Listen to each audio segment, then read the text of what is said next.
Ooh, ooh. Oh boy. I love this woman. Woo! Woo!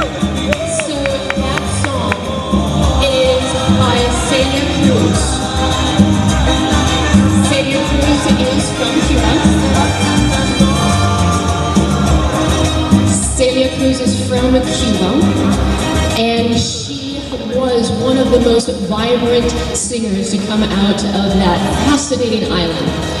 And the words are that life is a carnival, and that there will be good times and bad times, but you are not supposed to live life by crying, but by singing and by dancing. And so when Wendy asked, what would you like to be introduced with? I said, well, Cuba wasn't part of my first story, but it's certainly a part of my current story. And I'll share with you how I ended up on that forbidden, or once forbidden island. I'm going to invite you to a little story time. And my hope is that my story inspires you in one way, shape, or form to overcome obstacles in your life and live a life full of adventure. I'll share my story. It was an adventure. You've heard fact is stranger than fiction, and even Hollywood couldn't make this stuff up. I'll then tell you how in the world I think that adventure can be your chosen form of meditation, and then why in the world I'm wearing this Cuban hat and that I'm dancing salsa on my way into telling you about this story. So those are three things that I'm going to share with you today. And so, my name is Heidi Siefkas. I'm an author, a speaker, and an adventurer. And I am thrilled to be here because I found my purpose by taking out the trash.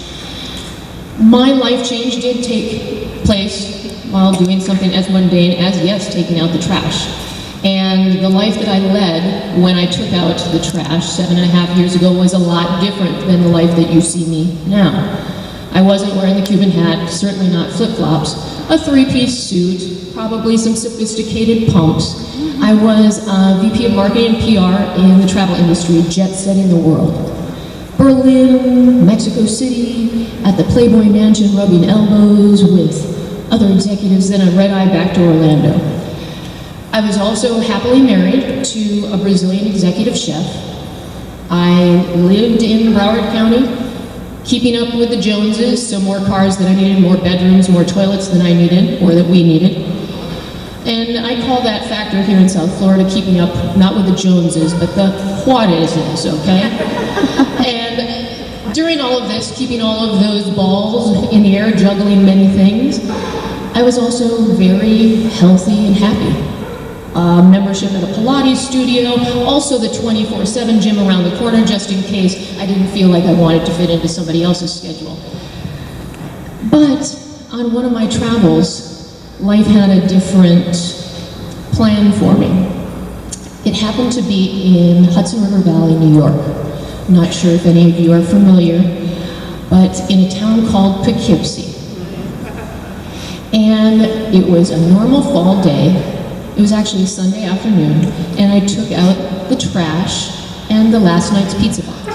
What happened is I exited the building, turned to the right to go to the dumpster, and everything went blank.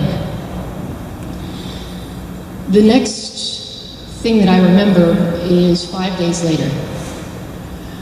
5 days later, I looked hesitantly to my side, and I saw my husband, as well as my mother, who lived outside of Boston. Now, this is happening in New York. I couldn't move my neck, and I awoke in a stark hospital room and didn't know why I was there. Over the course of that afternoon, everybody put the pieces of my puzzle together for me. And as I turned outside of that building, a 1,000-pound tree limb struck me.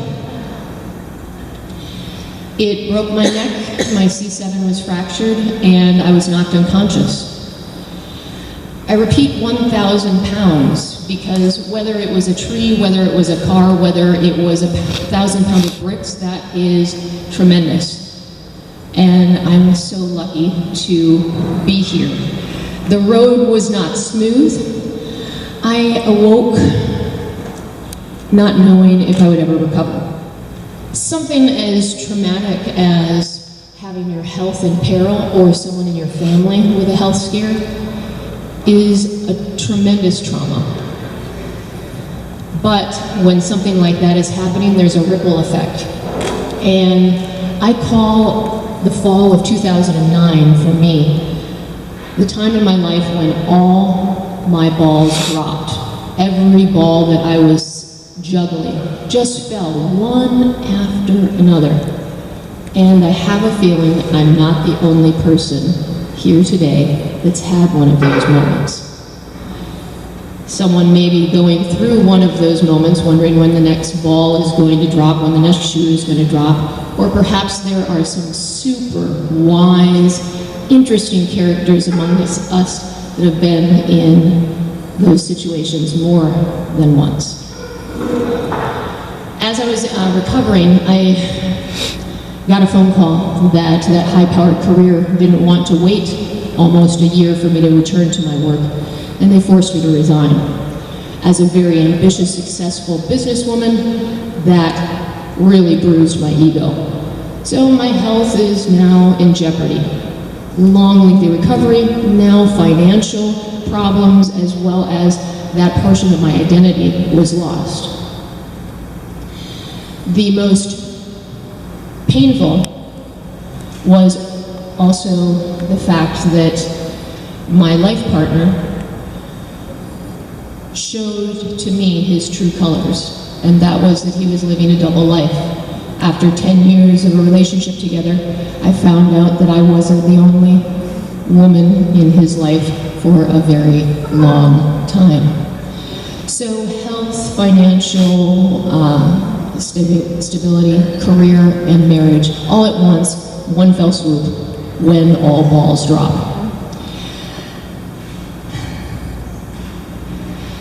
It was unfortunate, but by golly gee, it was an opportunity. And I had a forced pause on my life. And this is what happens when you take time for yourself and you have a shift in perspective and you quiet the chatter a little bit, is you have the opportunity to see your world through different eyes. And that's what happened. I didn't have a busy social calendar, nor a busy work schedule to interfere with me really re-examining under a lens what the heck I was going to do, because I had a second chance. Now, it would be easy to rebuild the old life, and I can't say that I didn't try to do aspects of that, but I eventually, by taking out the trash and having it changing my life, the upside to losing everything, or in my case, 3 or 4 major things, because I came out the other side healthy, was the opportunity to architect a new life. And that life I call Life 2.0. So just like the computers and smartphones that you guys have, they have updates. And when you don't update them, you press snooze, snooze, snooze, later I'm going to update it when I'm not in the middle of a spreadsheet. Guess what?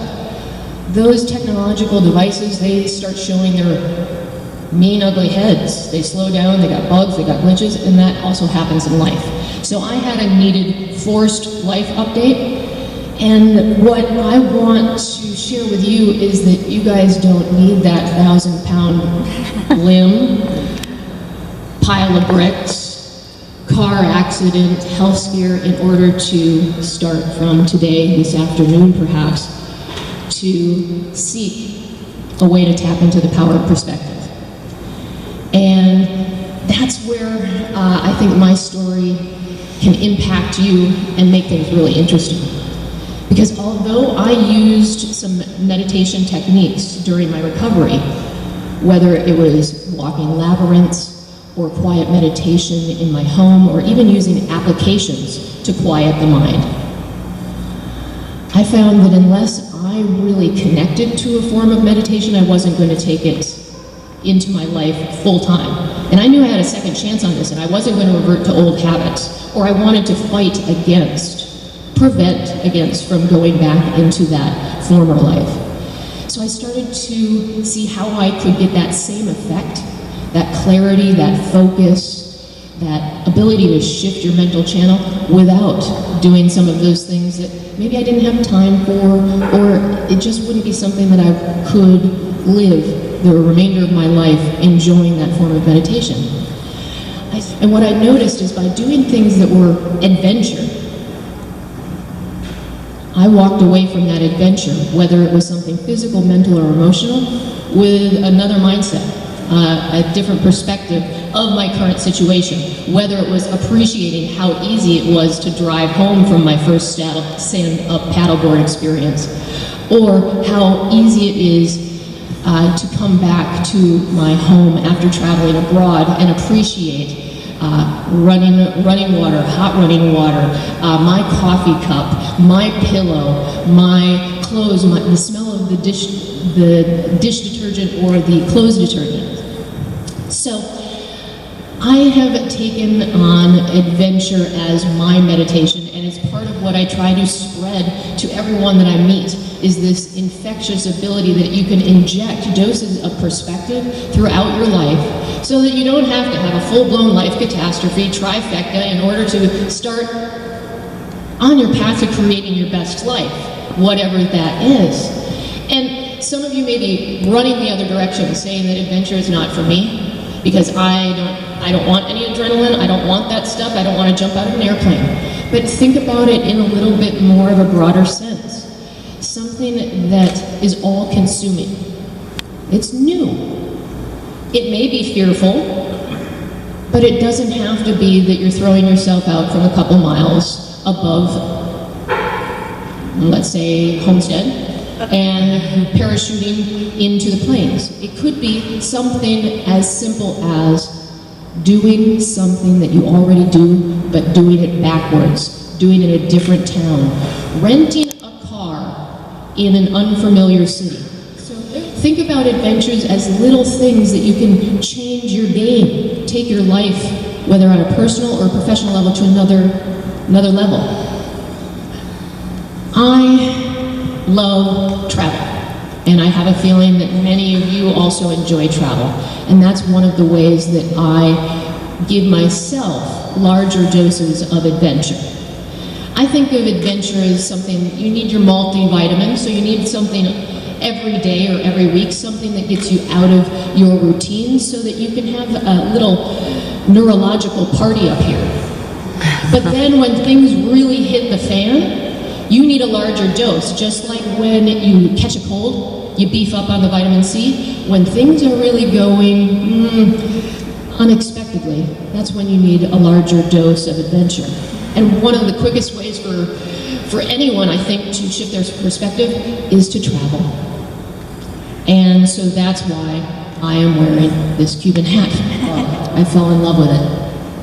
And it continues to challenge me each and every time. I've been there almost 30 times now. I was actually there on Friday. I'll be back on Friday.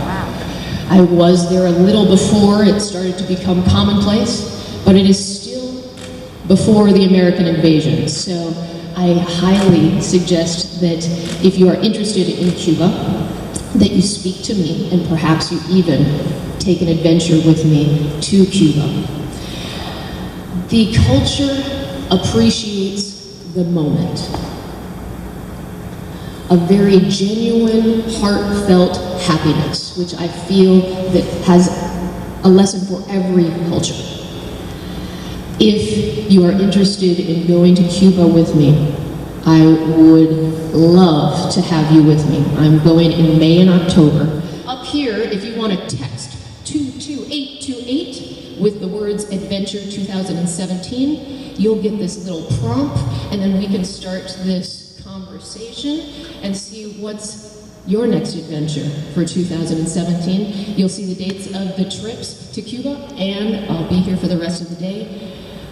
Thank you for sharing and being part of this.